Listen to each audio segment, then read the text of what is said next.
ಮಾತರ್ಮೇ ಮಾತರಿಶ್ವನ್ನ ಪಿತರತುಲಗುರೋ ಭ್ರಾತರಿಷ್ಟಾಪ್ತಬಂಧೋ ಸ್ವಾಮಿನ್ನು ಸರ್ವಾಂತರಾತ್ಮನ್ನ ಜರ ಜರಯಿತರ್ಜನ್ಮ ಮೃತ್ಯಾಮಯಾನಾಂ ಗೋವಿಂದೇ ದೇಹಿ ಭಕ್ತಿಂ ಭವತಿ ಚ ಭಗವನ್ನೂರ್ಜಿತಾಂ ನಿರ್ನಿಮಿತ್ತಾಂ ನಿರ್ವ್ಯಾಜಾಂ ನಿಶ್ಚಲಾಂ ತದ್ಗುಣಗಣಬೃಹತೀಂ ಚಾಶ್ವತೀಮಾಶುದೇವ ನಾರಾಯಣಂ ನಮಸ್ಕೃತ್ಯ ನರಂ ಚೈವ ನರೋತ್ತಮಂ ದೇವೀಂ ಸರಸ್ವತೀಂ ವ್ಯಾಸಂ ತತೋ ಗ್ರಂಥಮುದೀರಯೇ ಜಯಮುದೀರಯೇ ವಿಜಾನತಾಂ ಅವಿತ್ತಸ್ಯ ಮಧ್ವಸ್ಯ ಜಗತಿ ಗುರೋಃ ಪೂರ್ವಾಚಾರ್ಯಮಹಿಷ್ಠಾನಾಂ ಇಯಂ ಪ್ರಣತಿಮಾಲಿಕಾ ಪೂರ್ಣಜ್ಞಾನಾಯ ವಿದ್ಮಹೇ ಪೂರ್ಣಾನಂದಾಯ ಧೀಮಹಿ ತನ್ನೋ ವ್ಯಾಸ ಪ್ರಚೋದಯಾತ್. ಏತಸ್ಮಿನ್ನಂತರೇ ಶೂನ್ಯೇ ನಾರದಃ ಸಮುಪಾಗಮತ್ ಶುಕಂ ಸ್ವಾಧ್ಯಾಯ ನಿರತಂ ವೇದಾರ್ಥಾನ್ ಪ್ರಷ್ಟುಮೀಪ್ಸಿತಾನ್.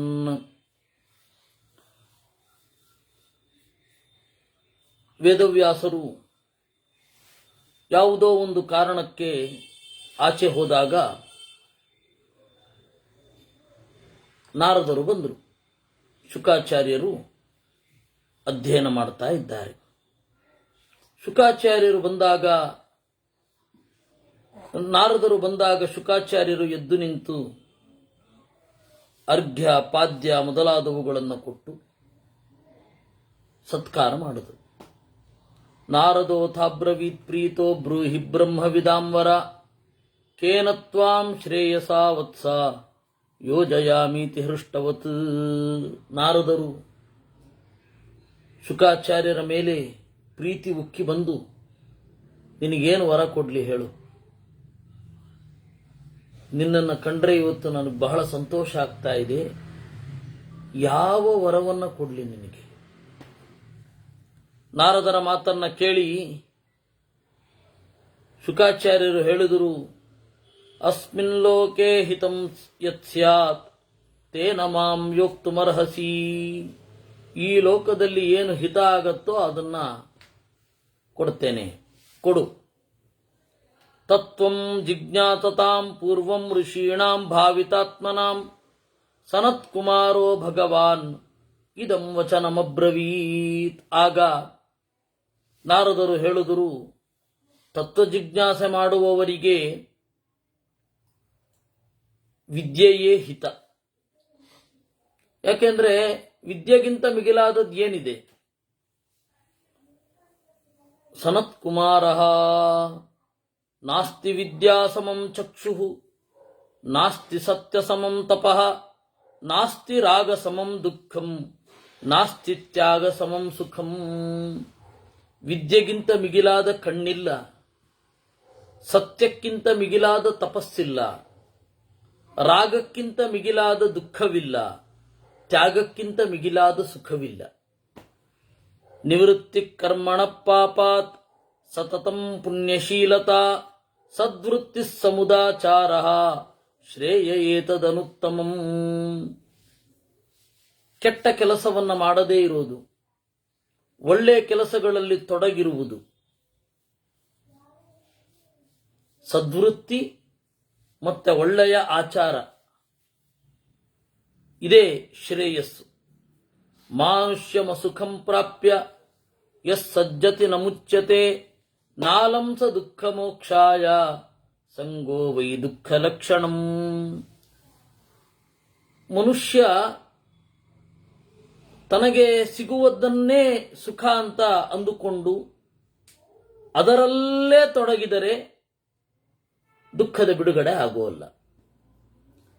ಮಾನುಷ್ಯ ಅನ್ನೋದೇನಿದೆ, ಮನುಷ್ಯ ಶರೀರ, ಅದು ಸುಖವನ್ನು ಪಡಿಲಿಕ್ಕೆ ಮೆಟ್ಟಿಲು, ಮೆಟ್ಟಿಲೇ ಮನೆ ಅಲ್ಲ. ಅದರಿಂದಾಗಿ ಇದರಲ್ಲಿ ಪರಸುಖದ ಕಡೆಗೆ ಸಾಗೋದನ್ನು ನೋಡಬೇಕು, ಅದು ಸುಖವೂ ಆಗತ್ತೆ. ಇಲ್ಲ, ಮನುಷ್ಯ ಶರೀರ ಸಿಕ್ಕಿದೆ, ಮತ್ತೆ ಸಿಗತ್ತೋ ಇಲ್ವೋ ಗೊತ್ತಿಲ್ಲ ಅಂತ ಹೇಳಿ ಎಲ್ಲ ಭೋಗಗಳನ್ನು ಗೆಬರಿಕೊಳ್ಳೋದು ಅಂತ ಹೇಳ್ತಾರೆ. ಇವತ್ತಿನ ಪರಿಭಾಷೆಯಲ್ಲಿ ಗೆಬರಿಕೊಳ್ಳುವುದು, ಅದು ಸುಖ ಆಗಲ್ಲ. ಸಕ್ತಸ್ಯ ಬುದ್ಧಿಶ್ಚಲತಿ, ಅದರಿಂದಾಗಿ ಸಂಗೋವೈ ದುಃಖ ಲಕ್ಷಣಂ, ನಮ್ಮದಲ್ಲದ್ದರ ಬಗ್ಗೆ ವಿಪರೀತ ಸಂಘ ಏನಿದೆ ಅದನ್ನು ದುಃಖ ಅಂತ ಕರೀತಾರೆ. ಸಕ್ತಸ್ಯ ಬುದ್ಧಿಶ್ಚಲತಿ ಮೋಹಜಾಲ ವಿವರ್ಧನಿ, ಮೋಹಜಾಲಾವೃತೋ ದುಃಖಂ ಯಹ ಚಾಮುತ್ರ ಚಾಶ್ನುತೆ. ಯಾರು ಆಸಕ್ತನಿರ್ತಾನೆ, ಇದರಲ್ಲಿ ಈ ಸುಖವನ್ನು ಅನುಭವಿಸಬೇಡ ಅಂತ ಹೇಳ್ತಾ ಇಲ್ಲ ಶಾಸ್ತ್ರ. ಈ ಸುಖವನ್ನು ಅನುಭವಿಸಬೇಡ, ಒಳ್ಳೆ ತಿಂಡಿ ತಿಂದಾಗ ಆಗುವ ಸುಖವನ್ನು ನಿರಾಕರಣೆ ಮಾಡುವಂತಲ್ಲ. ಒಳ್ಳೆಯ ಮಾತನ್ನ ಕೇಳಿದಾಗ, ಒಳ್ಳೆಯ ಸಂಗೀತವನ್ನು ಕೇಳಿದಾಗ ಆಗುವ ಆನಂದವನ್ನ ಅನುಭವಿಸಬೇಡ ಅಂತ ಹೇಳ್ತಾ ಇಲ್ಲ ಶಾಸ್ತ್ರ. ಅದು ಯಾವತ್ತೂ ನನಗಿರ್ಲಿ ಅಥವಾ ಇರುತ್ತೆ ಅಂತ ಅಂದ್ಕೋಬೇಡ ಅಂತಷ್ಟೆ. ಆ ಸುಖವನ್ನು ಅನುಭವಿಸು, ಅದನ್ನು ದೇವರಿಗೆ ಸಮರ್ಪಣೆ ಮಾಡು. ಆದರೆ ಅದರಲ್ಲಿಯೇ ತೊಡಗೋದು, ಇದು ಯಾವತ್ತೂ ಬೇಕು ನನಗೆ ಅಂತ ಬಯಸುವುದು ಬೇಡ. ದೇವರು ಕೊಟ್ಟಿದ್ದಾನೆ, ಖುಷಿ ಪಡು. ಇದು ಯಾವತ್ತೂ ನನ್ನ ಜೊತೆಗಿರುತ್ತೆ ಅಂತ ಅಂದುಕೋಬೇಡ. ಅದರಿಂದಾಗಿ ಯಾರು ಸಕ್ತನಾಗ್ತಾನೆ ಅವನ ಮೋಹ ಬೆಳೆಯುತ್ತೆ. ಮೋಹದ ಬಲೆಯಲ್ಲಿ ಸಿಲುಕಿ ಇಲ್ಲಿಯೂ ಅಲ್ಲಿಯೂ ದುಃಖವನ್ನು ಹೊಂದುತ್ತಾನೆ. ಸರ್ವೋಪಾಯೈಸ್ತು ಕಾಮಸ್ಯ ಕ್ರೋಧಸ್ಯ ಚ ವಿನಿಗ್ರಹ ಕಾರ್ಯಶ್ರೇಯೋರ್ಥಿನಾತೌ ಹಿ ಶ್ರೇಯೋ ಘಾತಾರ್ಥಮುದ್ಯತೌ. ಎಲ್ಲ ಉಪಾಯಗಳಿಂದ ಕಾಮವನ್ನು ಕ್ರೋಧವನ್ನು ನಿಗ್ರಹಿಸಬೇಕು. ಇಲ್ಲವಾಗುವಂತೆ ಮಾಡಿಕೊಳ್ಳಿಕ್ಕಾಗಲ್ಲ, ಮಿತಿಯಲ್ಲಿ ಇರಬೇಕು. ಕಾಮ ಆಗಲಿ ಕ್ರೋಧ ಆಗಲಿ ಇಲ್ಲವಾಗುವಂತೆ ಯಾರಿಗೂ ಮಾಡ್ಲಿಕ್ಕೆ ಸಾಧ್ಯ? ಮಿತಿಯಲ್ಲಿ ಇರಬೇಕು ಅಂತನ್ನೋದಷ್ಟೇ ಇಲ್ಲಿ ಇರೋದು. ಯಾಕೆ ಅಂದರೆ ಪರಲೋಕದ ಶ್ರೇಯಸ್ಸಿಗೆ ತೊಂದರೆ ಮಾಡೋದೇ ಸಿಟ್ಟು ಮತ್ತೆ ವಿಪರೀತವಾದ ಕಾಮ. ನಿತ್ಯಂ ಕ್ರೋಧಾತ್ ತಪೋ ರಕ್ಷೇತ್ ಶ್ರಿಯಂ ರಕ್ಷೇಚ್ಚ ಮತ್ಸರಾತ್ ವಿದ್ಯಾಂ ಮಾನಾವಮಾನಾಭ್ಯಾಂ ಆತ್ಮಾನಂತು ಪ್ರಮಾದತಃ. ಬಿಡಿಬಿಡಿಯಾದ ಮಾತುಗಳು. ನಿತ್ಯಂ ಕ್ರೋಧಾತ್ ತಪೋ ರಕ್ಷೇತ್, ತಪಸ್ಸನ್ನ ಮಾಡ್ತಾ ಇರುವಾಗ ಸಿಟ್ಟು ಬರುತ್ತೆ, ಶಾಪ ಕೊಟ್ಟು ಬಿಡ್ತೇವೆ.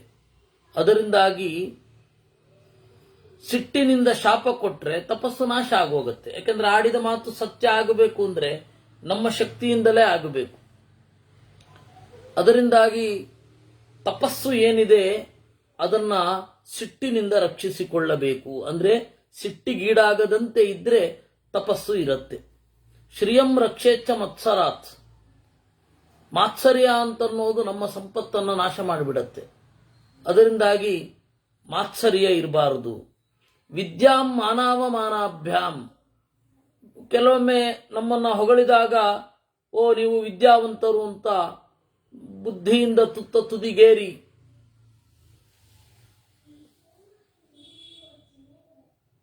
ವಿದ್ಯೆಯ ಪರಿಧಿಯನ್ನು ದಾಟಿ ಬಿಡುತ್ತೇವೆ.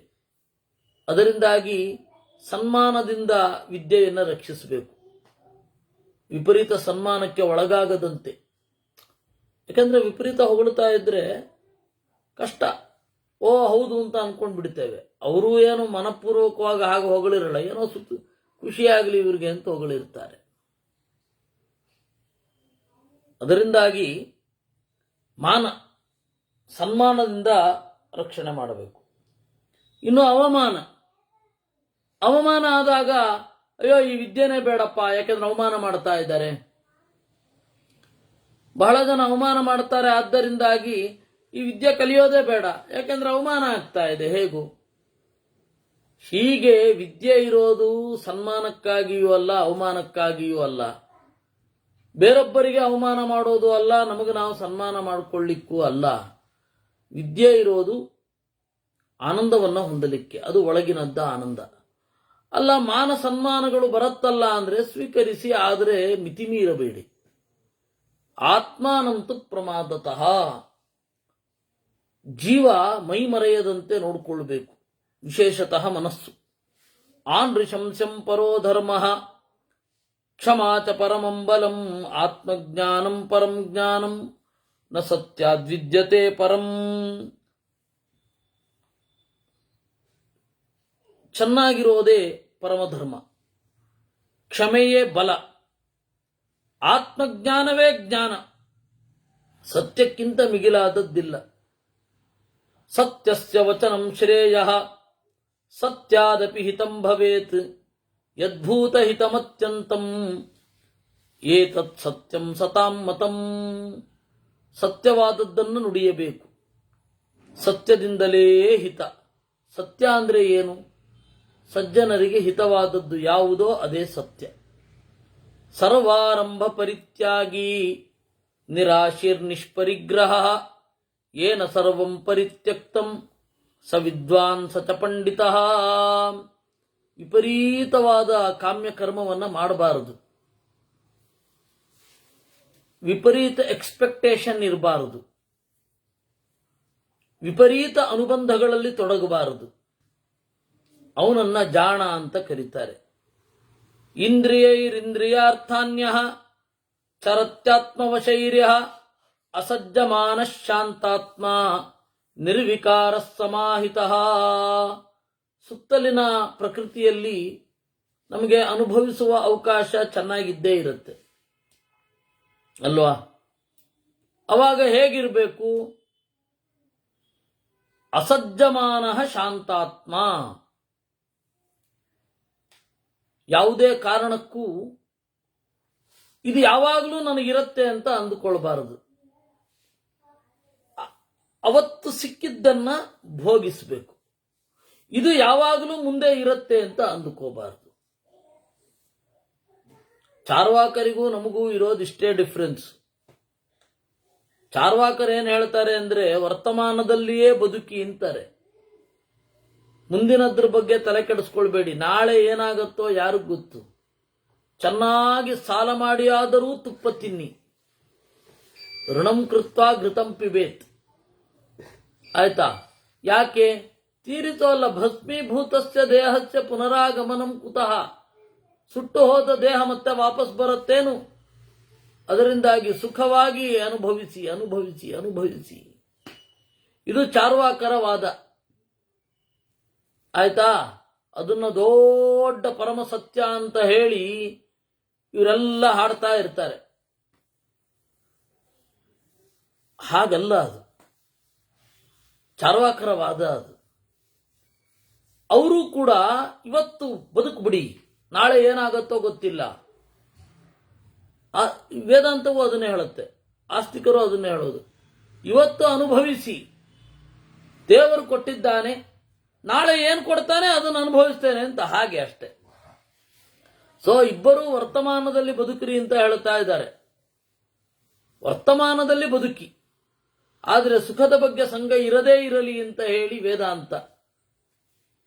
ಈ ಸುಖವೇ ಶಾಶ್ವತ, ಅದಕ್ಕೆ ಹೆಂಗಾದ್ರೂ ಮಾಡಿ ಅನುಭವಿಸಿ ಅಂತ ಹೇಳಿ ಚಾರ್ವಾಕರು. ಇಷ್ಟೇ ವ್ಯತ್ಯಾಸ.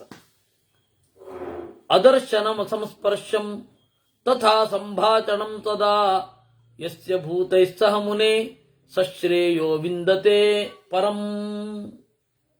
ಅದರ್ಶನಂ ನೋಡದೇ ಇರೋದು, ಕಾಮದಿಂದ ಮುಟ್ಟದೇ ಇರೋದು, ಲಾಭಕ್ಕಾಗಿ ಮಾತಾಡದೇ ಇರೋದು, ಇದು ಶ್ರೇಯಸ್ಸಿಗೆ ಸಾಧನ. ನಹಿಂಸ್ಯಾತ್ ಸರ್ವಭೂತಾನಿ ಮೈತ್ರಾಯಣ ಗತಿಶ್ಚರೇತ್ ನೇದಂ ಜನ್ಮ ಸಮಾಸಾದ್ಯ ವೈರಂ ಕುರ್ವೀತ ಕೇನಚಿತ್. ಎಲ್ಲ ಜೀವರನ್ನ ಹಿಂಸೆ ಮಾಡಬೇಡ, ಒಂದು ಪ್ರೀತಿ ಇರಲಿ. ಈ ಜನ್ಮವನ್ನು ಹೊಂದಿದ ಮೇಲೆ ವೈರವನ್ನ ಮಾಡದಿರು. ಆಕಿಂಚನ್ಯಂ ಸುಸಂತೋಷೋ ನಿರಾಶಿಷ್ಟ್ವಮಚಾಪಲಂ ಏತದಾಹು ಪರಂ ಶ್ರೇಯಃ ಆತ್ಮಜ್ಞಸ್ಯ ಜಿತಾತ್ಮನಃ. ಆಕಿಂಚನ್ಯಂ, ಎಲ್ಲ ನಿನಗಿದ್ದರೂ ನನಗಿಲ್ಲ ಅಂತ ಅಂದುಕೋ. ಏನೋ ಇಲ್ಲ ಎಂದುಕೊಳ್ಳದಿರಿ, ಇದೇ ಎಂದುಕೊಳ್ಳಿ ಅಂತ ಹೇಳ್ತಾರಲ್ಲ, ಅಲ್ಲ, ಇಲ್ಲ ಎಂದುಕೊಳ್ಳಿ, ಇದೇ ಎಂದುಕೊಳ್ಳದಿರಿ. ಹಾಗೆ ಹೇಳಬೇಕು. ನನಗಿದೆ, ಹೌದು, ದೇವರು ಕೊಟ್ಟದ್ದು ನಂದ,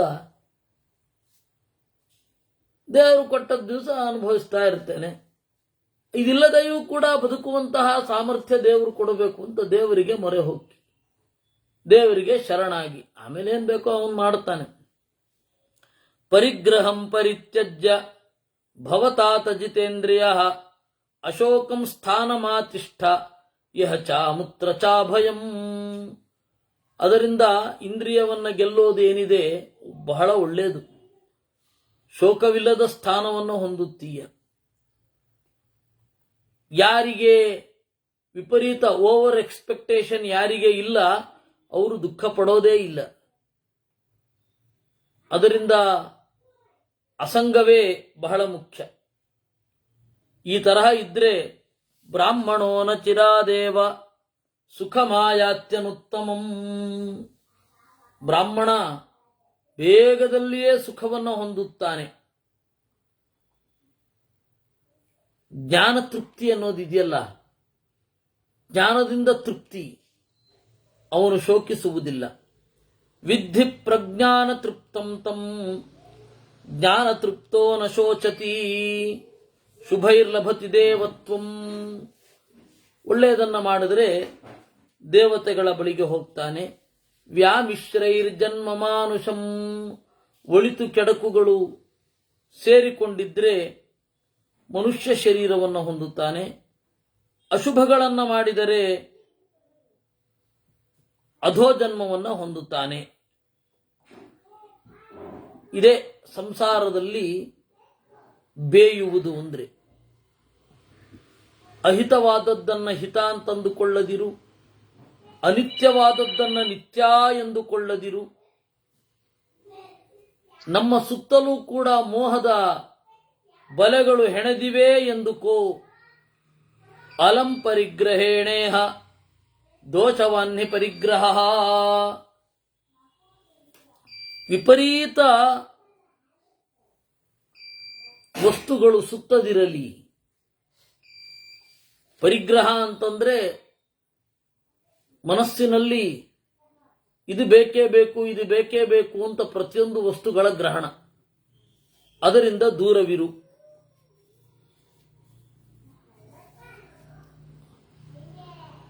ಅದರಿಂದ ಯಾವಾಗ ಬೇಕಾದರೂ ಹೊರಡಲಿಕ್ಕೆ ತೊಡಗು.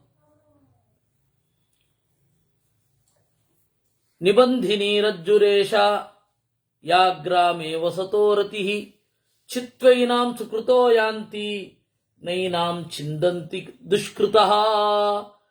ಯಾವುದೇ ಗ್ರಾಮದಲ್ಲಿ ವಾಸ ಮಾಡೋದು ಅಂತನ್ನೋದೇನಿದೆ, ನಿಬಂಧಿನೀರಜ್ಜುರೇಶ, ನಮ್ಮನ್ನ ಕಟ್ಟಿ ಹಾಕುವ ಹಗ್ಗ ಇದು. ರೂಪಕೂಲಾಂ ಮನಸ್ರೋತಾಂ ಸ್ಪರ್ಶದ್ವೀಪಾಮೃತಾವಹಾಂ ಗಂಧಪಂಕಾಂ ಶಬ್ದಜಲಾಂ ಸ್ವರ್ಗಮಾರ್ಗದುರಾವಹಾಂ ಕ್ಷಮಾರಿತ್ರಾಂ ಸತ್ಯಮಯೀಂ ಧರ್ಮಸ್ಥೈರ್ಯಾವಟಾಕರಾಂ ತ್ಯಾಗವಾತಾಧ್ವಗಾಂ ಶೀಘ್ರಂ ಅಸಂತಾರ್ಯಾಂ ನದೀಂ ತರೇತ್. ರೂಪ ಎನ್ನುವ ದಡ ಇರುವ, ಮನಸ್ಸು ಅನ್ನುವ ಹರಿವಿರುವ, ಸ್ಪರ್ಶಗಳೆಂಬ ದ್ವೀಪವಿರುವ, ರಸವೆಂಬ ನೀರಿರುವ, ಪರಿಮಳವೆನ್ನುವ ಕೆಸರಿರುವ, ಶಬ್ದವೆನ್ನುವ ನೀರು, ಸ್ವರ್ಗದ ದಾರಿಯಿಂದ ಬಲಾತ್ಕಾರವಾಗಿ ಸೆಳೆಯುವ ಕ್ಷಮೆ ಅನ್ನುವ ಇದು ನದಿ, ವಿಷಯ ನದಿ. ಈ ವಿಷಯ ನದಿಯನ್ನ ಗೆಲ್ಲಬೇಕು.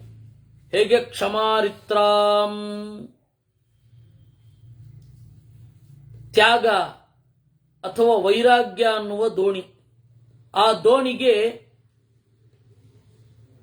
ಹುಟ್ಟು ಅಂತ ಇರುತ್ತೆ. ಕ್ಷಮೆ ಅನ್ನೋದು ಹುಟ್ಟು. ಸುತ್ತಮುತ್ತಲವರ ಸಣ್ಣ ಪುಟ್ಟ ತಪ್ಪುಗಳಿಗೆ ವಿಪರೀತ ಎಕ್ಸೈಟ್ ಆಗ್ತಾ ಹೋದ್ರೆ, ವಿಪರೀತ ಸಿಟ್ಟು ಮಾಡಿಕೊಂಡ್ರೆ ಗತಿ ಏನು? ತಪ್ಪು ಯಾರಲ್ಲಿರಲ್ಲ.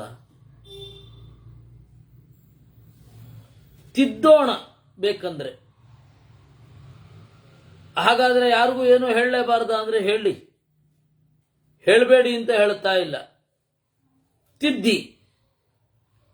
ನಿಮ್ಮ ಭೃತ್ಯರು, ನಿಮ್ಮ ಕೈ ಕೆಳಗಡೆ ಕೆಲಸ ಮಾಡುವವರು, ಮಕ್ಕಳು, ಅವರಿಗೆ ತಿದ್ದಿ. ಆದರೆ ಆ ದ್ವೇಷ ಬೆಳೆಸ್ಕೊಳ್ಳೋದು ಅಂತ ಒಂದಿರುತ್ತೆ. ಅವರನ್ನು ನೋಡಿದ್ರೆ ಮನಸ್ಸಿನಲ್ಲಿ ವಿಪರೀತ ಹಿಂಸೆಯಾಗಿ ಸಿಟ್ಟು ಕುಕ್ಕಿ ಬರುತ್ತೆ. ತಪ್ಪು ಮಾಡಿದ್ದನ್ನ ಹೇಳೋದು ಬೇರೆ, ದ್ವೇಷದಿಂದ ನಮ್ಮನ್ನೇ ನಾವು ಒಳಗಡೆ ಬೇಯಿಸಿಕೊಳ್ಳೋದು ಬೇರೆ. ಹಗಲು ರಾತ್ರಿಯೂ ಕೂಡ ಅದೇ ಸ್ಮರಣೆ, ಹಾಗಿರಬಾರದು. ಅದರಿಂದಾಗಿ ಕ್ಷಮೆ ಅನ್ನೋದು ಹುಟ್ಟು ಇದ್ದ ಹಾಗೆ. ಆಮೇಲೆ ಈ ಒಂದು ದೋಣಿ, ವೈರಾಗ್ಯವೆಂಬ ದೋಣಿಯ ಬೇಸ್ ಯಾವುದು ಅಂದರೆ ಧರ್ಮ ಮತ್ತೆ ಸ್ಥೈರ್ಯ. ಸ್ಥಿರವಾಗಿ ವೇದಾಂತದಲ್ಲಿ ರತಿ ಏನಿದೆ ಅದು ಈ ದೋಣಿಯ ಬೇಸ್. ತ್ಯಾಗವಾತಾಧ್ವಗಾಂ ಶೀಘ್ರಂ. ಅನುಕೂಲಕರವಾದ ಗಾಳಿ ಯಾವುದು ಅಂತಂದ್ರೆ ತ್ಯಾಗ. ತ್ಯಾಗ ಅಂದ್ರೆ ಬಿಟ್ಟುಬಿಡೋದು ಅಂತ ಅರ್ಥ ಅಲ್ಲ, ಮಾನಸಿಕವಾಗಿ ಹೆಚ್ಚು ಅಂಟಿಕೊಳ್ಳದೆ ಇರೋದು ಅಂತ. ಆ ತರಹದ ಒಂದು ದೋಣಿಯನ್ನ ಏರಿ ವಿಷಯವೆಂಬ ನದಿಯನ್ನ ದಾಟಬೇಕು. ಇನ್ನೊಮ್ಮೆ ಹೇಳ್ತೇನೆ, ಈ ರೂಪಕ ಇದನ್ನ ಬಿಟ್ಟು ಮನಸ್ಸು ಹೋಗ್ಲಿಕ್ಕೆ ಮನಸ್ಸೇ ಬರ್ತಾ ಇಲ್ಲ. ರೂಪಕೂಲಾಂ ಮನಸ್ರೋತಾಂ ಸ್ಪರ್ಶದ್ವೀಪಾಮೃತಾವಹಾಂ ಗಂಧಪಂಕಾಂ ಶಬ್ದಜಲಾಂ ಸ್ವರ್ಗ ಮಾರ್ಗದುರಾವಹಾಂ. ಇದು ನದಿ. ರೂಪವೆಂಬ ಕೂಲ ಅಂದ್ರೆ ತೀರ. ರೂಪವೆಂಬ ತೀರವಿರುವ, ಮನಸ್ಸಿನ ಹರಿವಿರುವ, ಸ್ಪರ್ಶ ಸುಖ ಎನ್ನುವ ನಡುಗಡ್ಡೆಗಳಿರುವ, ರಸ ಎಂಬ ಪ್ರವಾಹವಿರುವ, ಪರಿಮಳವೆಂಬ ಕೆಸರಿರುವ, ಶಬ್ದವೆಂಬ ನೀರಿರುವ ಈ ವಿಷಯವೆಂಬ ನದಿಯನ್ನ ದಾಟಬೇಕು. ದಾಟಬೇಕಾದ್ರೆ ದೋಣಿ ಬೇಕು. ಆ ದೋಣಿ ಹೇಗಿರಬೇಕು? ಕ್ಷಮಾರಿತ್ರಾಂ, ಕ್ಷಮೆಯೆಂಬ ಹುಟ್ಟು ಇರುವ ಸತ್ಯವೆಂಬ ದೋಣಿ. ಧರ್ಮ ಸ್ಥೈರ್ಯವೆಂಬ ದೋಣಿಯ ಕೆಳಗಡೆ ಗಟ್ಟಿಯಾದ ಭಾಗ ಇರುವ, ತ್ಯಾಗವೆಂಬ ಅನುಕೂಲಕರವಾದ ಗಾಳಿ ಇರುವ ಈ ದೋಣಿಯಿಂದ ಆ ವಿಷಯವೆಂಬ ನದಿಯನ್ನು ದಾಟಬೇಕು. ಅಸ್ಥಿಸ್ಥೂಣಂ ಸ್ನಾಯುಬದ್ಧಂ ಮಾಂಸಚೋಣಿತಲೇಪನಂ ಚರ್ಮಾವನದ್ಧಂ ದುರ್ಗಂಧಿ ಪೂರ್ಣಂ ಮೂತ್ರಪುರೀಶಯೋ. ಮೂಳೆ ಎಂಬ ಗೂಟ ಇರುವ, ನರಗಳಿಂದ ಬದ್ಧವಾದ, ಮಾಂಸ ಹಾಗೂ ರಕ್ತದಿಂದ ಕೂಡಿರುವ, ಚರ್ಮದಿಂದ ಸುತ್ತಲ್ಪಟ್ಟಿರುವ, ದುರ್ಗಂಧ, ಮೂತ್ರ ಹಾಗೂ ಮಲದಿಂದ ತುಂಬಿರುವ, ಜರ ಕ್ರೋಧ ಸಮಾವಿಷ್ಟಂ, ಮುಪ್ಪಿನಿಂದಲೂ ಸಿಟ್ಟಿನಿಂದಲೂ ಕೂಡಿರುವ, ಎಲ್ಲ ರೋಗಗಳ ನೆಲೆಯಾದ ರಜಸ್ವಲಂ ರಜೋಗುಣ ಇರುವ ಅನಿತ್ಯವಾದ ಈ ಶರೀರದ ಬಗ್ಗೆ ವಿಪರೀತ ಸಂಘವನ್ನು ಇಟ್ಕೊಳ್ಬಾರದು. ಅದರ ಬಗ್ಗೆ ಗೊತ್ತಿರಬೇಕು. ಈ ರೀತಿ ಪಾರಾಶರ್ಯೇ ಹಬೋದ್ಧವ್ಯಂ ಜಾನತಾ ಯಚ್ಚ ಕಿಂಚನ ಇಂದ್ರಿಯೇ ಗೃಹ್ಯತೆ ಯದ್ಯತ್ ತತ್ತದ್ವ್ಯಕ್ತಮಿತಿ ಸ್ಥಿತಿ. ನೋಡು, ಈ ಜಗತ್ತು ವ್ಯಕ್ತ ಮತ್ತೆ ಅವ್ಯಕ್ತ ಎರಡರಿಂದ ಕೂಡಿದೆ. ಇಂದ್ರಿಯದಿಂದ ನಾವು ಗ್ರಹಿಸುವಂಥದ್ದು ವ್ಯಕ್ತ. ಇಂದ್ರಿಯ ಗ್ರಹಿಸದೆ, ಕಣ್ಣಿಗೆ ಕಾಣದೆ ಅವ್ಯಕ್ತ ಅಂತ ಒಂದಿರುತ್ತೆ. ಆದರೆ ಅದರ ಕುರುಹುಗಳು ಕಾಣುತ್ತೆ, ಅದನ್ನ ಅವ್ಯಕ್ತ ಅಂತ ಕರೀತಾರೆ. ಇಂದ್ರಿಯೈರ್ನಿಯತೈರ್ದೇಹಿ ಧಾರಾಭಿರಿವ ತಪ್ಯತೆ ಲೋಕೆ ವಿತತಮಾತ್ಮಾನಂ ಲೋಕಾನ್ಶ್ಚಾತ್ಮನಿ ಪಶ್ಯತಿ. ನಿಯತವಾದ ಇಂದ್ರಿಯಗಳು, ಅವುಗಳ ಧಾರೆ ಅಂತನ್ನೋದು ನಮ್ಮನ್ನ ಕಂಗೆಡಿಸುತ್ತೆ. ಅದರಿಂದ ಎಲ್ಲ ಅವಸ್ಥೆಯಲ್ಲಿ ದೇವರ ಜೊತೆಗೆ ಇರುವುದು ಏನಿದೆ, ಅಥವಾ ದೇವರ ಜೊತೆಗಿದ್ದೇನೆ ಅನ್ನುವ ಅರಿವು ಏನಿದೆ, ಅದು ಎಲ್ಲ ಅಮಂಗಳಗಳಿಂದ ದಾಟಿಸುತ್ತೆ. ನಾಶುಭೇನ ಉಪಪದ್ಯತೆ. ಅದರಿಂದ ಇದರ ಎಚ್ಚರ ಇರಬೇಕು, ತಪಸ್ಸು ಇರಬೇಕು. ಸಂಯಮೇನ ನವಂ ಬಂಧಂ ನಿವರ್ತ್ಯ ತಪಸೋ ಬಲಾತ್ ಅಸಂಪ್ರಾಪ್ತಾ ಬಹವ ಸಿದ್ಧಿಂ ಅಪ್ಯಬಾಧಾಂ ಸುಖೋದಯಾಂ. ಈ ಸಂಯಮದಿಂದ, ತಪಸ್ಸಿನ ಬಲದಿಂದ ಬಹಳ ಜನ ಸಿದ್ಧಿಯನ್ನು ಪಡೆದಿದ್ದಾರೆ ಎನ್ನುವಲ್ಲಿಗೆ 315ನೆಯ ಶ್ಲೋಕ, 15ನೆಯ ಅಧ್ಯಾಯ. ಇನ್ನು 316ರಲ್ಲಿಯೂ ಕೂಡ ಬಿಡಿಬಿಡಿಯಾದ ಸುಭಾಷಿತಗಳೇ ಇರುವುದು. ಅಶೋಕಂ ಶೋಕನಾಚಾರ್ಥಂ ಶಾಸ್ತ್ರಂ ಶಾಂತಿಕರಂ ಚಿವಂ ನಿಶಮ್ಯ ಲಭತೆ ಬುದ್ಧಿಂ ತಾಂ ಲಬ್ಧ್ವಾ ಸುಖಮೇಧತೆ.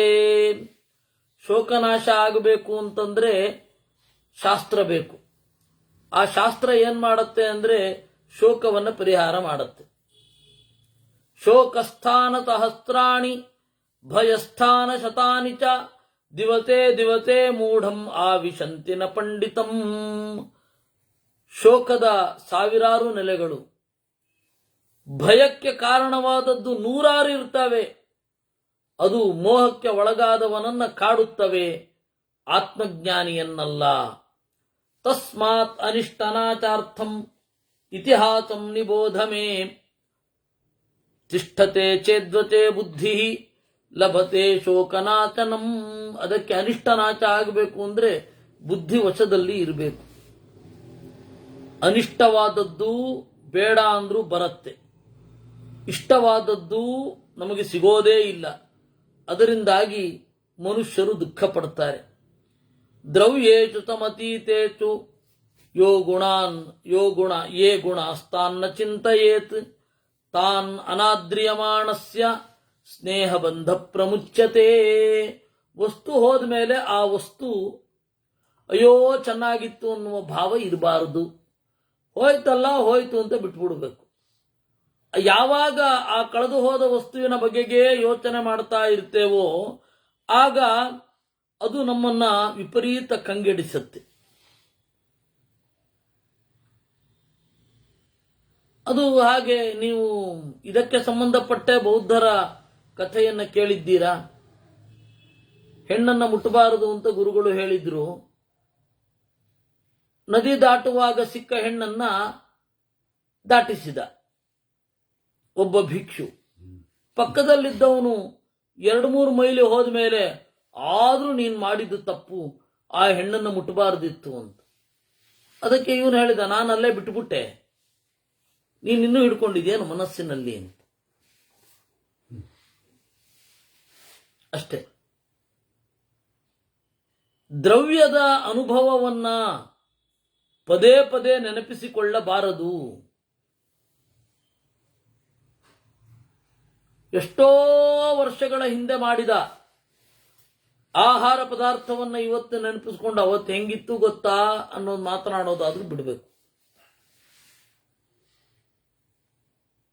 ಅದರಿಂದ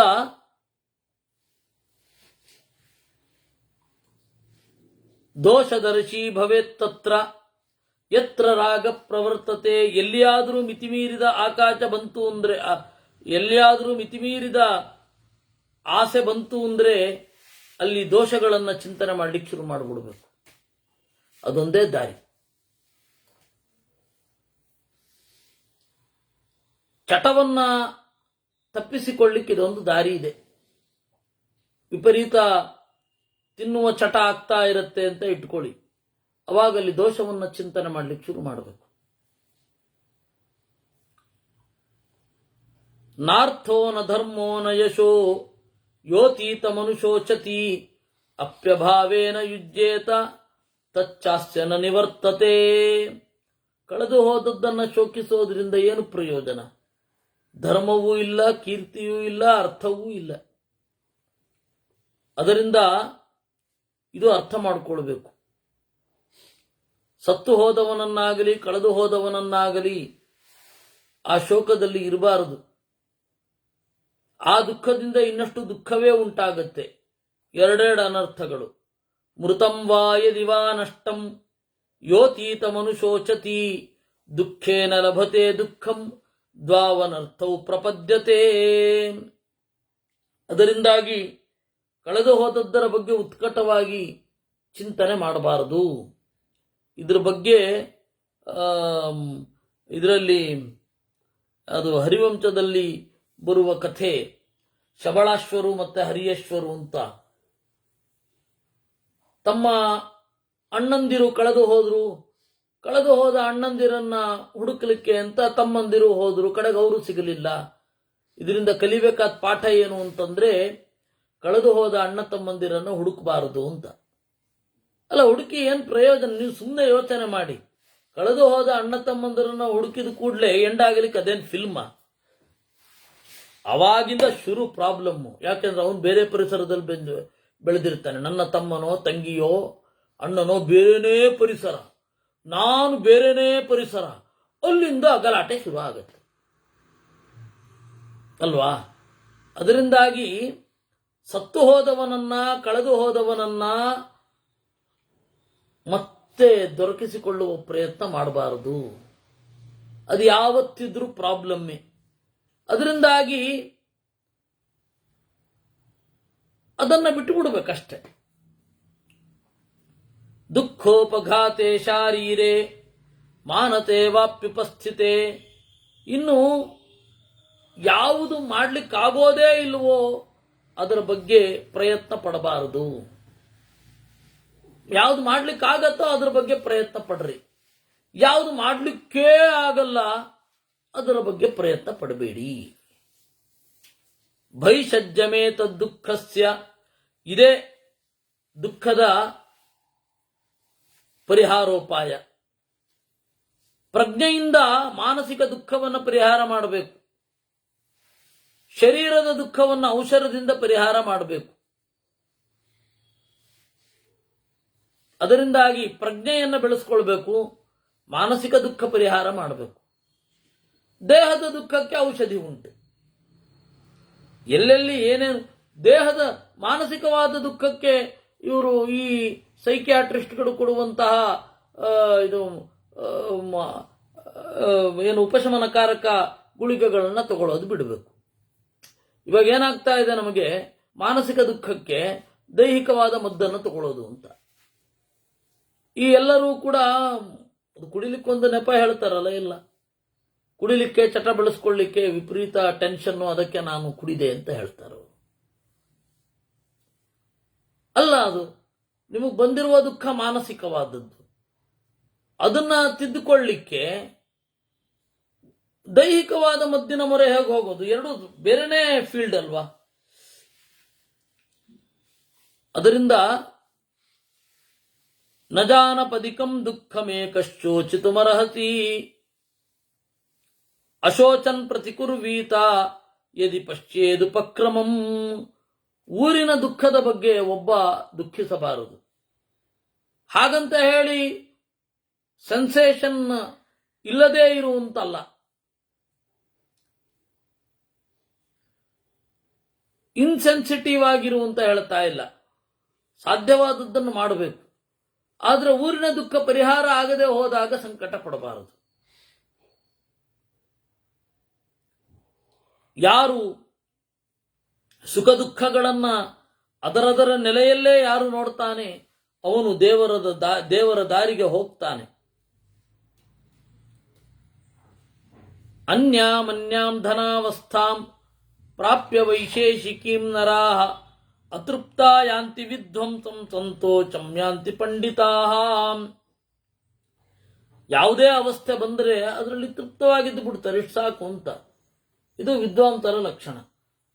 ಯಾವುದು ಸಿಕ್ಕಿದ್ರೂ ತೃಪ್ತಿ ಇಲ್ಲದೆ ಇನ್ನೊಂದನ್ನ ಬೆನ್ನತ್ತಿ ಹೋಗೋದಿದೆಯಲ್ಲ, ಅದು ಈ ಪರ್ಸನಾಲಿಟಿ ಡೆವಲಪ್ಮೆಂಟ್ ಅವರು ಅಥವಾ ಕಾರ್ಪೊರೇಟ್ ಇದನ್ನು ಮಾಡುವವರು ಹೇಳಬಹುದು, ಇಲ್ಲ ಇದು ಅಭಿವೃದ್ಧಿಯ ಕುರುಹು. ಬೆಲೆ ಏರಿಕೆ ಅಂತನ್ನೋದು ಅಭಿವೃದ್ಧಿಯ ಕುರುಹು ಅದು ಅಂತ ಹೇಳಿ ಇಂದಿರಾ ಗಾಂಧಿಯ ಸ್ಟೇಟ್ಮೆಂಟ್ ಇದೆ. ಆ ರೀತಿ ಒಂದು ಸ್ಟೇಟ್ಮೆಂಟ್ ಇದು. ಏನು, ನೀವು ಬೆಳೀತಾ ಇದ್ದ ಹಾಗೆ ಅತೃಪ್ತಿ ಜಾಸ್ತಿ ಆಗ್ತಾ ಹೋಗಬೇಕು, ಇನ್ನೊಂದನ್ನು ಪಡೆಯುವಂತಹ ಕ್ರೇವಿಂಗ್ ಇರಬೇಕು ಅಂತ. ಅದರಿಂದ ಒಂದು ತಿಳ್ಕೊಳ್ಬೇಕು, ವೈರಾಗ್ಯ ಬರಲಿಕ್ಕೆ ಇದು ಬಹಳ ಕಡೆ ಬಂದಿದೆ.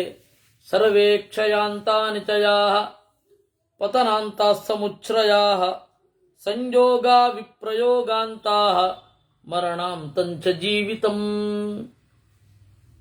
ಎಲ್ಲ ಏಳಿಗೆಗಳು ಬೀಳುವಿಕೆಯೊಂದಿಗೆ ಕೊನೆಗೊಳ್ಳುತ್ತವೆ. ಯಾವುದೇ ಏಳ್ಗೆ ಬೀಳ್ಗೆಯೊಂದಿಗೆ ಕೊನೆಗೊಳ್ಳುತ್ತದೆ. ಯಾವುದೇ ಸೇರ್ಪಡೆ ಬೇರ್ಪಡೆಯೊಂದಿಗೆ ಕೊನೆಗೊಳ್ಳುತ್ತದೆ. ಯಾವುದೇ ಬದುಕು ಅಥವಾ ಬಾಳು ಸಾವಿನೊಂದಿಗೆ ಕೊನೆಗೊಳ್ಳುತ್ತದೆ. ಅದರಿಂದ ಆಸೆಗೆ ಕೊನೆ ಇಲ್ಲ, ತೃಪ್ತಿ ಒಂದೇ ಸುಖ. ಅದರಿಂದಾಗಿ ತೃಪ್ತಿಯೇ ಧನ.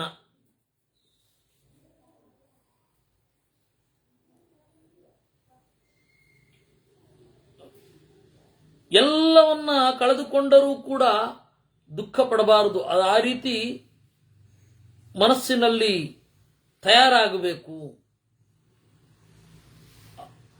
ಇದನ್ನ ಯಾರು ಅರ್ಥ ಮಾಡಿಕೊಳ್ತಾರೆ ಅವರು ಸುಖವಾಗಿ ಇರ್ತಾರೆ.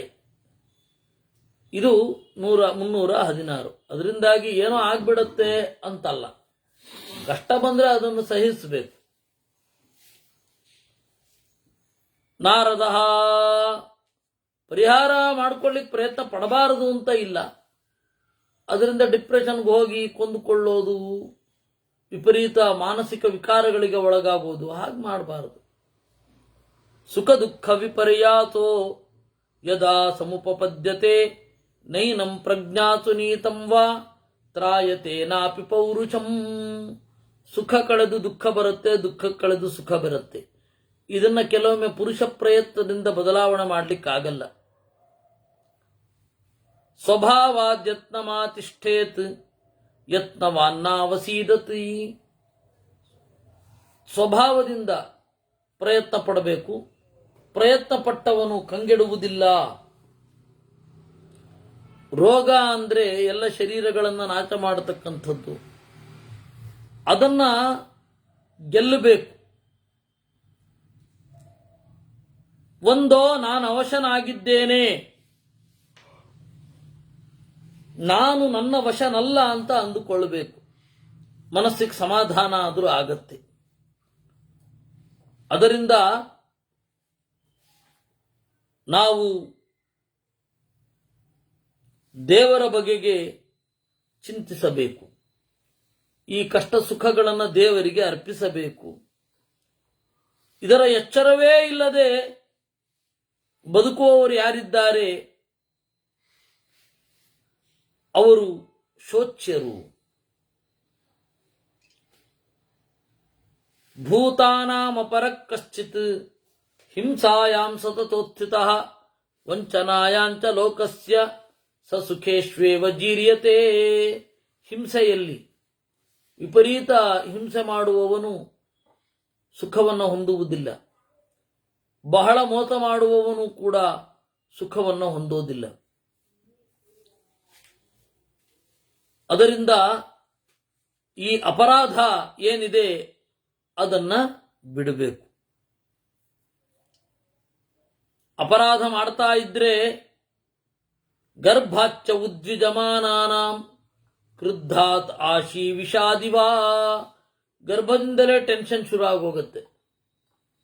ನೀವು ಇಷ್ಟೊಂದು ಅಪರಾಧಗಳನ್ನು ಮಾಡ್ತಾ ಇದ್ರೆ ಮುಂದಿನ ಜನ್ಮದಲ್ಲಿ ಗರ್ಭದಿಂದಲೇ ಟೆನ್ಷನ್ ಶುರು.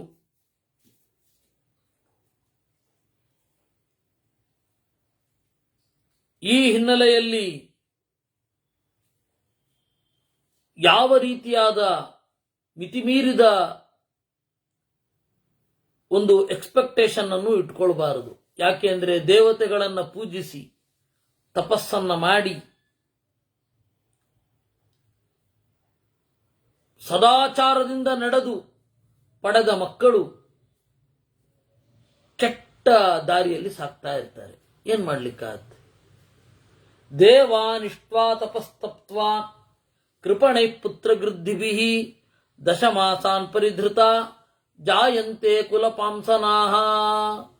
ಚೆನ್ನಾಗಿ ಬದುಕಿ, ಚೆನ್ನಾಗಿ ಬಾಳಿ, ಚೆನ್ನಾಗಿ ವ್ರತ ಮಾಡಿ ಮಕ್ಕಳನ್ನ ಪಡೆದರೂ ಕೂಡ ಅವರು ದಾರಿ ಸರಿ ಇರೋದಿಲ್ಲ. ಇನ್ನು ಕೆಲವರು ಧನಧಾನ್ಯಗಳನ್ನ ಭೋಗಗಳನ್ನ ಪಡಿತಾರೆ, ತಂದೆಯಿಂದ ಸುಲಭವಾಗಿ ಸಿಕ್ಬಿಟ್ರತ್ ಅವ್ರಿಗೆ.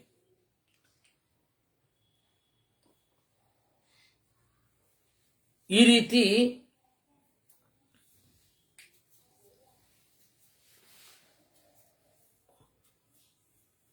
ನಾವು ಲೋಕದಲ್ಲಿ ಏನು ಅಂದುಕೊಳ್ಳುತ್ತೇವೋ ಅದು ಆಗೋದಿಲ್ಲ. ನೋಡಿ, ಯೋಚನೆ ಮಾಡಿ.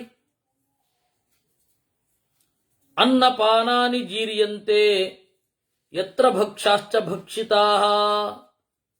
ದೇವರ ಅಸ್ತಿತ್ವವನ್ನು ಹೀಗೆ ತಿಳ್ಕೊಳ್ಬೇಕು ನೀವು. ಸಂಗತ್ಯ ಜಠರೇ ನ್ಯಸ್ತಂ ರೇತೋ ಬಿಂದುಮಚೇತನಂ. ಗಂಡು ಹೆಣ್ಣು ಸೇರಿದಾಗ ಗರ್ಭ ಬರುತ್ತೆ. ಯಾವ ಪ್ರಯತ್ನ ಪಡ್ತೇವಪ್ಪ ನಾವು ಗರ್ಭ ರಕ್ಷಣೆ ಮಾಡಲಿಕ್ಕೆ? ಯಾಕೆಂದ್ರೆ ಮೊದಲು ಗೊತ್ತೇ ಆಗೋದಿಲ್ಲ. ಅನ್ನಪಾನಾನಿ ಜೀರಿಯಂತೆ, ಎಲ್ಲ ಜೀರ್ಣ ಆಗತ್ತೆ ಇದೇ ಶರೀರದಲ್ಲಿ. ಹೆಣ್ಣಿನ ಶರೀರದಲ್ಲಿ ತಿಂದ ಅನ್ನ, ಕುಡಿದ ನೀರು ಎಲ್ಲ ಜೀರ್ಣ ಆಗತ್ತೆ.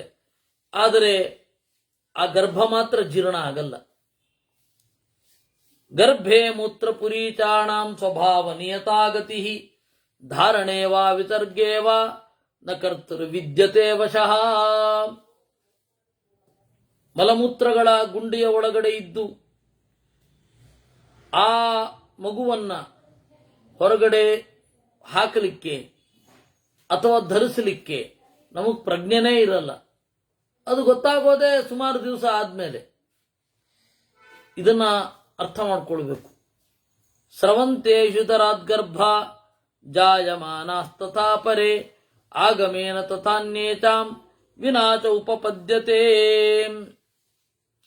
ಕೆಲವೊಬ್ರು ಉದರದಿಂದಲೇ ಗರ್ಭ ಸೋರಿ ಹೋಗುತ್ತೆ, ಕೆಲವೊಬ್ರು ಹುಟ್ಟುತ್ತಾರೆ, ಕೆಲವೊಬ್ರು ಹುಟ್ಟಿದ ಮೇಲೆ ಸಾಯ್ತಾರೆ ಕೂಡ್ಲೆ.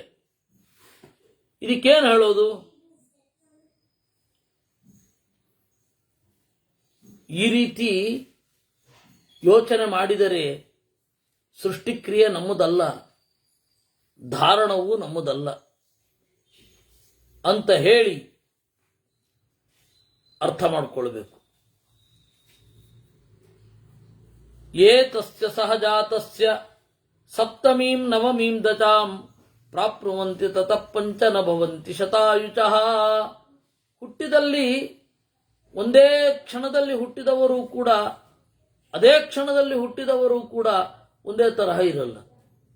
ನೋಡಿ, ಒಂದೇ ದಿವಸ ಹುಟ್ಟಿದವರು ಭೀಮಸೇನ ದೇವರು ಮತ್ತೆ ದುಶ್ಯಾಸನ, ಸ್ವಭಾವ ನೋಡಿ ಎಂತಹ ಅಜಗಜ ಅಂತರ. ಮೇಕೆಗೂ ಆನೆಗೂ ಇರುವಷ್ಟು ಅಂತರ. ಅಭ್ಯುತ್ಥಾನೇ ಮನುಷ್ಯಾಣಾಂ ರೋಗಾಶ್ಚಿರ್ನಾತ್ರ ಸಂಚಯಃ ವ್ಯಾಧಿಭಿಶ್ಚ ವಿಮಚ್ಛಂತೆ ವ್ಯಾಲೈ ಕ್ಷುದ್ರ ಮೃಗ ಇವ. ಇನ್ನೇನು ಒಳ್ಳೆಯ ಗತಿಯನ್ನ ಪಡಿತಾ ಇರಬೇಕಾದ್ರೆ ರೋಗ ಬಂದ್ಬಿಡುತ್ತೆ.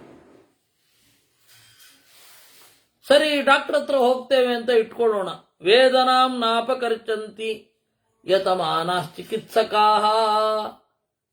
ಡಾಕ್ಟರು ಉಪಶಮನವನ್ನು ಕೊಡಬಲ್ಲರೇ ವಿನಃ ನೋವು ಕಡಿಮೆ ಮಾಡಲ್ಲ. ನೋವು ಅದು ಕಾಲಕ್ರಮೇಣನೇ ಕಡಿಮೆ ಆಗಬೇಕು. ಪೇನ್ ಕಿಲ್ಲರ್ ಕೊಡಬಹುದು, ಅದರ ಶಕ್ತಿ ಮುಗಿದ ಮೇಲೆ ಸಂಕಟ ಇರೋದೆ. ಯೇ ಚಾಪಿ ನಿಪುಣಾ ವೈದ್ಯಾಃ ಕುಶಲಾ ಸಂಭೃತೋಚಧಾಃ ವ್ಯಾಧಿಭಿಃ ಪರಿಕೃಷ್ಯಂತೆ ಮೃಗಾ ವ್ಯಾಧೈರಿವಾರ್ಧಿತಾಃ. ಅತ್ಯಂತ ನಿಪುಣರಾದ ವೈದ್ಯರಿರ್ತಾರೆ, ಆಯ್ತಾ? ಅವರು ನೋಡ್ತಾ ಇರಬೇಕಾದ್ರೇನೆ ಪ್ರಾಣ ಅನ್ನೋದು ಹೊರಟು ಹೋಗುತ್ತೆ. ತೇ ಪಿಬಂತ ಕಷಾಯಾಂಶ್ಚ ಸರ್ಪಿಂಶಿ ವಿವಿಧಾನಿ ಚ ದೃಶ್ಯಂತೆ ಜರಯಾ ಭಗ್ನಾ ನಗಾ ನಾಗೈರಿವೋತ್ತಮೈ. ಕಷಾಯಗಳನ್ನು ಕುಡಿಯೋದೇನು? ಗುಗ್ಗುಳು ಘೃತ, ತಿಕ್ತಘೃತ ಮೊದಲಾದವುಗಳನ್ನ ಮೊದಲಾದವುಗಳನ್ನು ಪಡೆಯೋದೇನು ಎಲ್ಲ ಇರುತ್ತೆ. ಆದರೆ ಅವರು ರೋಗಗಳಿಗೆ ಒಳಗಾಗ್ತಾರೆ, ಸಾಯ್ತಾರೆ.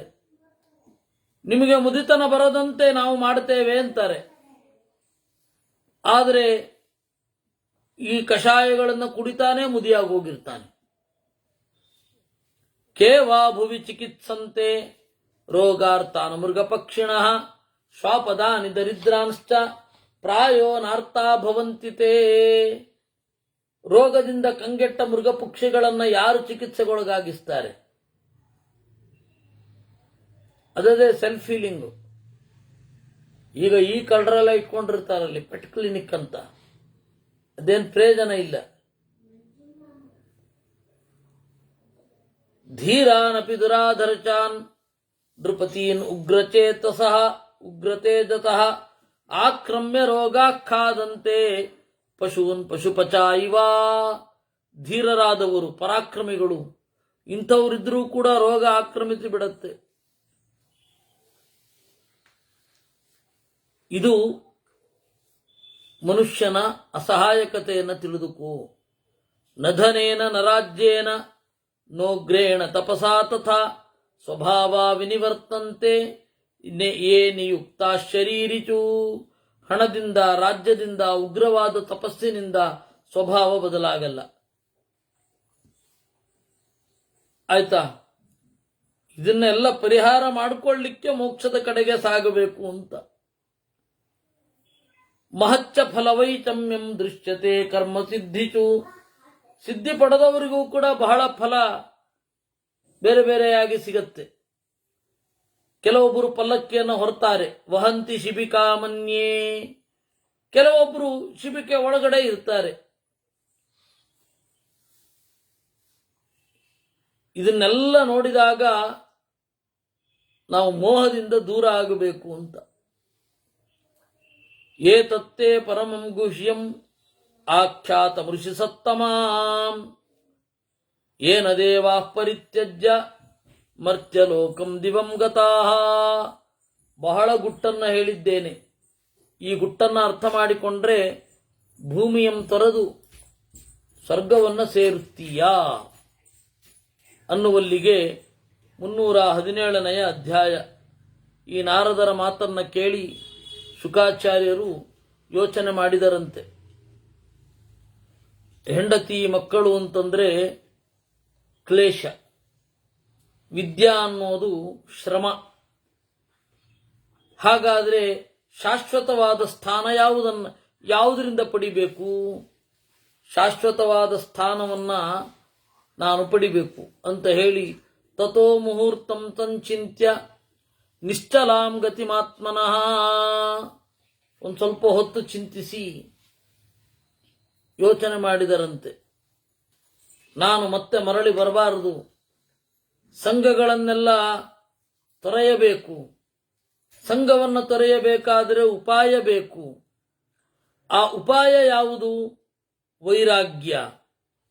ಜಗತ್ತಿನಲ್ಲಿ ಈ ಭೌತಿಕವಾದ ಸಂಗತಿಗಳನ್ನು ಮೀರಬೇಕು ಅಂತ ಹೇಳಿ ಚಿಂತಿಸಿ ಆಮೇಲೆ ನಾರದರ ಹತ್ತಿರ ಆಗಲೇ ಎದ್ರು ನಾನು ಹೊರಡುತ್ತೇನೆ ಅಂತ. ನಾರದರು ಕೂಡ ಹೊರಟರು, ಶುಕಾಚಾರ್ಯರು ಹೊರಟರು. ನಾರದರು ಹೊರಟಿದ್ದು ಬೇರೆ ಕಡೆಗೆ, ಶುಕಾಚಾರ್ಯರು ಹೊರಟಿದ್ದು ತಂದೆಯ ಕಡೆಗೆ. ಸೋಭಿವಾದ್ಯ ಮಹಾತ್ಮಾನಂ ಕೃಷ್ಣದ್ವೈಪಾಯನಂ ಮುನಿಂ ಶುಕ ಪ್ರದಕ್ಷಿಣಂ ಕೃತ್ವಾ ಕೃಷ್ಣಮಾಪೃಷ್ಟವಾನ್ ಮುನಿಂ. ಸೀದಾ ಹೋಗಿ ಪ್ರದಕ್ಷಿಣೆ ಬಂದು ನಮಸ್ಕಾರವನ್ನ ಮಾಡಿ, ಅಪ್ಪ ಅನುಮತಿ ಕೊಡಬೇಕು ಅಂದ್ರಂತೆ. ಹೀಗನ್ನುವಲ್ಲಿಗೆ 318ನೇ ಅಧ್ಯಾಯ ಮುಗಿದಿದೆ.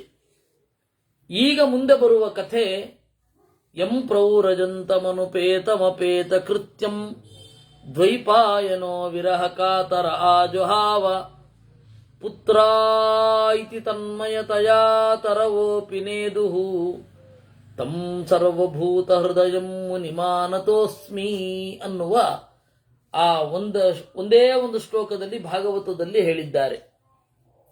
ಅದರ ಮುಂದಿನ ಬರುವ ಕಥೆ ಅದನ್ನು ನಾವು ನಾಳೆ ನೋಡೋಣ ಅಂತ ಹೇಳ್ತಾ ಇವತ್ತಿನ ಚಿಂತನೆಯನ್ನ ಮುಗಿಸ್ತೇನೆ. ದೇವರಲ್ಲಿ ಈ ಕೇಳಿಕೆಯ ಸೊಬಗನ್ನ ಅರ್ಪಿಸೋಣ. ಕೃಷ್ಣಾರ್ಪಣಮಸ್ತು.